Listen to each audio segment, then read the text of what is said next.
আসসালামু আলাইকুম এভরিওয়ান। আমি Eva and welcome to Eva's lifestyle. আশা করছি সবাই ভালো এবং সুস্থ আছেন। আলহামদুলিল্লাহ আমরাও ভালো আছি। তো রমাদান মুবারক জানিয়ে আরও একটি নতুন ব্লগ আপনাদের সাথে শেয়ার করতে যাচ্ছি। আশা করছি আমার আজকের ব্লগটিও আপনাদের কাছে ভালো লাগবে।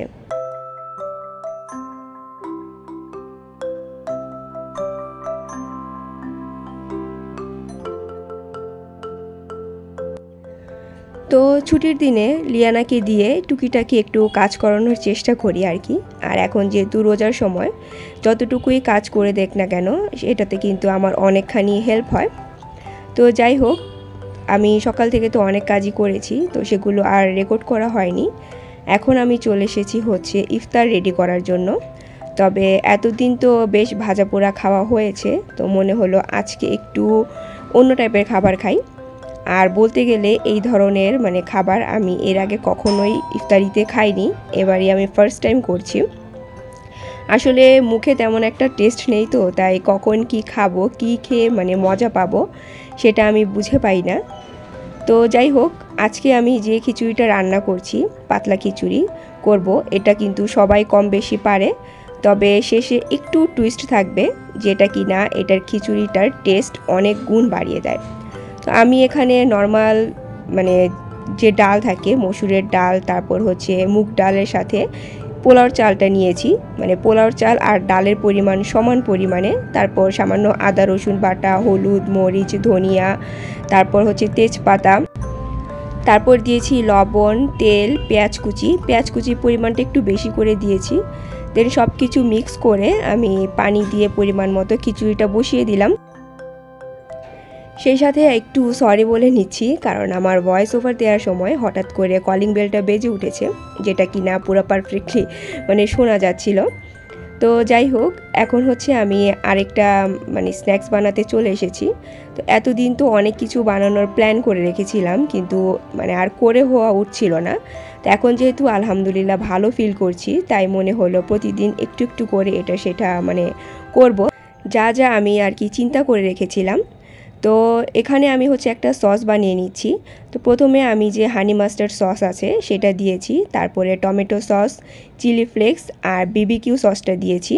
তো আপনাদের কাছে যদি হানি মাস্টার্ড সস না থাকে তাহলে কোনো প্রবলেম নেই, এখানে নর্মাল যে মেয়োনিজ আছে সেটা দিবেন। সেটার সাথে মাস্টার্ড পেস্ট বাজারে কিনতে পাওয়া যায়। যদি সেটাও পসিবল না হয় তাহলে ঘরেই আপনারা সরিষা বেটে তারপর সেটা দিয়ে মেয়োনিজের সাথে অল্প করে মধু মিক্স করে দিলেই কিন্তু হানি মাস্টার্ড সসটা রেডি হয়ে যাবে। যেহেতু আমার ঘরে ছিল, তাই আর ঝামেলা করে আমি বানাতে যাইনি। তারপর এখানে আমি আরেকটা সস রেডি করছি। এর জন্য একটি প্যানে আমি বেশি করে বাটার দিয়েছি, তারপরে গার্লিক কুচি দিয়ে একটু ভেজে নিলাম। তারপর এখন দিয়ে দিলাম হচ্ছে স্লাইস চিজ।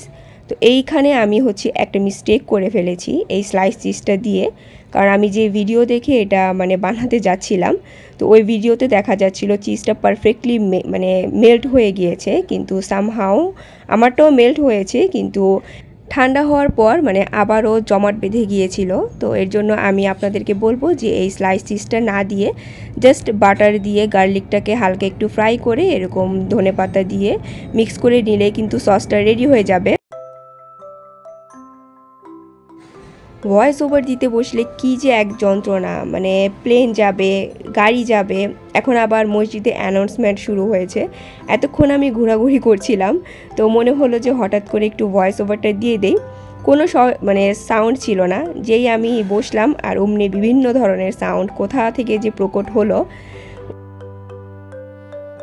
তো আমি এখানে হচ্ছে ব্রেড নিয়েছি, ব্রেডগুলোকে আগে থেকে আমি একটু বেলে তারপরে ফ্ল্যাট করে নিয়েছি। আর আপনারা চেষ্টা করবেন যে একদম স্যান্ডউইচ যে ব্রেড আছে একটু স্কোয়ার শেপের সেটা নিতে। তো আমার এলাকায় যেটা পাওয়া যাচ্ছিল আমি সেটাই নিয়েছি, যার কারণে হয়েছে কি সাইড দিয়ে না বেলার পরে একটু একটু খুলে খুলে যাচ্ছিল। তো এটা কিন্তু ব্রেডটাকে আগে থেকে একটু বেলে নিতে হবে। আমি যেহেতু ইফতারের টাইম রাশ করছিলাম, তাই আর বেলাবেলির কাজটা আপনাদের সাথে শেয়ার করিনি। তারপর যে আগে থেকে আমি সসটা রেডি করে রেখেছিলাম সেইটা অ্যাপ্লাই করে দিয়ে সামান্য চিজ দিয়েছি। তারপর দিয়ে দিলাম হচ্ছে সসেসটাকে আমি আগে থেকে একটু ফ্রাই করে নিয়েছিলাম, বেশি একটা করিনি, কারণ ওভেনে বেক করতে দেওয়ার সময় বাকিটা হয়ে যাবে। তারপরে এই তো কিভাবে মানে আমি ব্রেডটাকে অ্যাটাচ করলাম সেটা তো দেখে বুঝতেই পারলেন। তারপর এই যে হচ্ছে আমার সেই সসের অবস্থা, মানে চিজগুলো জমাট বেঁধে গিয়েছে।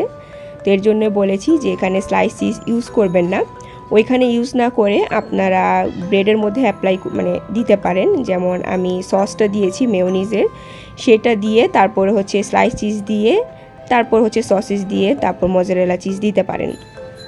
তো এটা বানানোর সময় হঠাৎ এক আপুর কথা মনে পড়লো যে উনি আমাকে কোয়েশ্চেন না, আমাকে বলেছিলেন যে স্লাইস চিজ দিয়ে কিছু আইটেম বানিয়ে ওনাকে দেখানোর জন্য। আসলে স্লাইস চিজ হচ্ছে এমন একটা চিজ যেটা কিনা এমনি এমনি খাওয়া যায়, এটার জন্য স্পেশাল কোনো রেসিপির দরকার পড়ে না। তারপরও আপনি বার্গার, স্যান্ডউইচ, তারপর হচ্ছে পিৎজা, আর যে 2 মিনিটে যে পানি দিয়ে নুডলসটা করি না আমরা ম্যাগি, ওইটার উপর দিয়েও কিন্তু স্লাইস চিজটা খাওয়া যায়। তো আমি হচ্ছে আমার ব্রেডের যে স্ন্যাক্সগুলো বানিয়েছি সেটা মাইক্রোওয়েভ ওভেনে দিয়ে দিলাম 7 মিনিটের জন্য। আমার ওভেনে যে পিৎজার অপশন আছে সেই পিৎজার অপশন দিয়ে আমি হচ্ছে 7 মিনিট বেক করব। আর এটা বলে দেওয়ার কারণ হচ্ছে মানে এক আপু আমাকে কোয়েশ্চেন করেছিলেন যে আমি যে ওভেনে বেক করি সেটা মাইক্রোওয়েভ কিংবা ইলেকট্রিক কিনা। তো আমি সব বেকিংয়ের কাজ মাইক্রোওয়েভেই করি আপু। আর এখান থেকে হচ্ছে যে আমার পাতলা খিচুড়িটা কিন্তু অলমোস্ট হয়ে গিয়েছে। তো আমি এখানে যে ঝুরা গোস্ত আছে খাসির, আমার ভাই যে নিয়ে এসেছিল আমার জন্মদিনের দিন, সেইটাই আমি এখন দিয়ে দিলাম। এখন আমি যে কাজটা করতে যাচ্ছি এটাই হচ্ছে খিচুড়ির সেই টুইস্ট, যেটা কিনা খিচুড়ির উপর দিলে এটার টেস্ট অনেক বেশি বেড়ে যায়। আপনারা এরকম করে খেয়েছেন কি না আমি জানি না, বাট আমার কাছে খেতে ভালো লাগে, তো আপনাদের সাথে শেয়ার করছি। যদি কেউ ট্রাই না করে থাকেন তাহলে অবশ্যই ট্রাই করে দেখতে পারেন। আমি হচ্ছে সামান্য তেল নিয়েছি, তেলের পরিবর্তে ঘিও নেওয়া যেতে পারে। তারপর পেঁয়াজ দিয়ে পেঁয়াজগুলোকে মানে একটু ভালো মতো ভেজে নিয়েছি। একদম বাদামি করিনি, বেরেস্তা যেভাবে করে ওই রকম না, বাট হালকা হালকা বেরেস্তা টাইপ করে তারপর আমি হচ্ছে সামান্য আদা কুচি আর কাশ্মীরি যে শিমলা মরিচটা পাওয়া যায় সেটা দিয়েছি।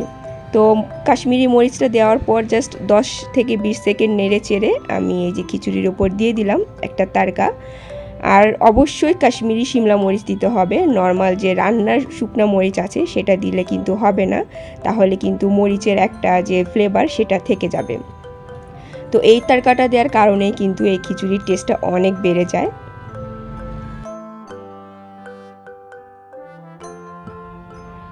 এই তো ওভেন থেকে আমি আমার যে ব্রেডগুলো বানিয়েছিলাম আমি সেটা বের করে নিলাম।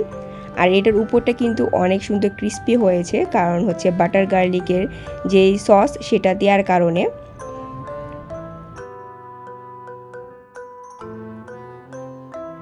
এটা হচ্ছে তার পরের দিন।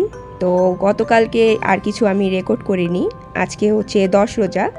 আজকে 10 রোজা হলেও আরএম তো বাসায় নেই, সে আজকে অফিসে ইফতার পার্টি আছে, সেখানে ইফতার করবে।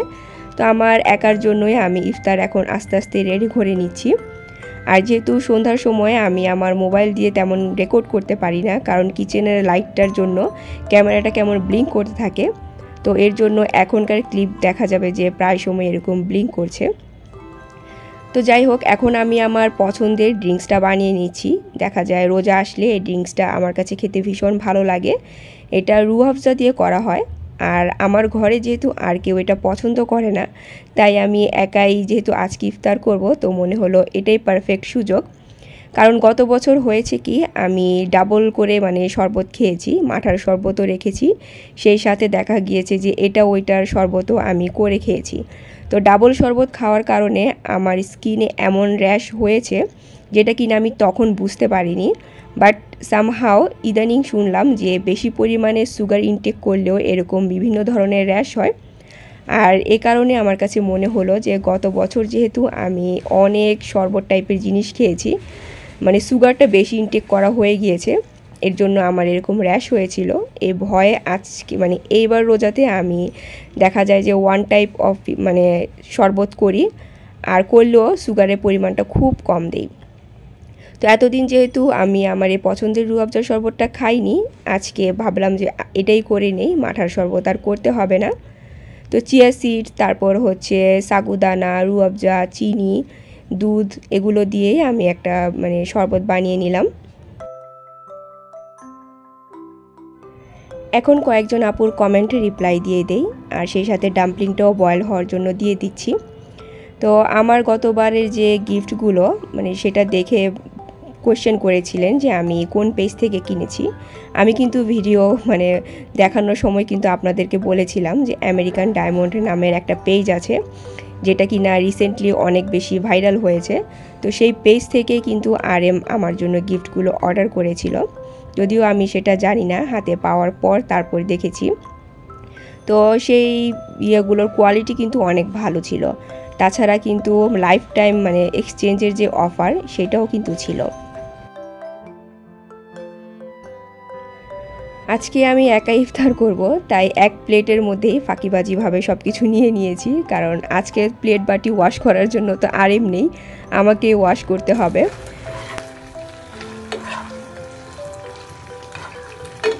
আর এই যে হচ্ছে আমার সেই ডাম্পলিংগুলো, ভেবেছিলাম যে সুন্দর করে মানে কি সস দিয়ে কিভাবে আমি এরকম করছি আপনাদের সাথে শেয়ার করব, কিন্তু ওই যে মোবাইল ব্লিঙ্ক করার কারণে আমি আর ওটা রেকর্ড করিনি। এটা খেতে যে রেস্টুরেন্টে চিলি অয়েল ডাম্পলিং পাওয়া যায় না, টেস্ট একদম সেম টু সেম ওই রকম হয়েছে। মানে কি বলবো, নিজের খাবারের প্রশংসা মাঝে মধ্যে নিজেরই করতে হয়। আলহামদুলিল্লাহ, এই হচ্ছে আমার আজকের ইফতার। তো এখানে যে চিকেন কিসটা আছে এটা গতকালকে আমার জন্য এনে রেখেছিল, মানে সাইড ডিশ হিসেবে খাওয়ার জন্য। আর এ হচ্ছে আমার চিলি অয়েল ডাম্পলিং, উপরে আমি একটু স্প্রিং অনিয়ন জাস্ট মানে ছড়িয়ে দিয়েছি। দেখতে দেখতে রহমতের 10 দিন শেষ হয়ে গেল। সো এখন আমি ইফতার করে নিব, আপনাদের কাছ থেকে বিদায় নিয়ে নিচ্ছি। Take care and always love yourself. আল্লাহ হাফেজ।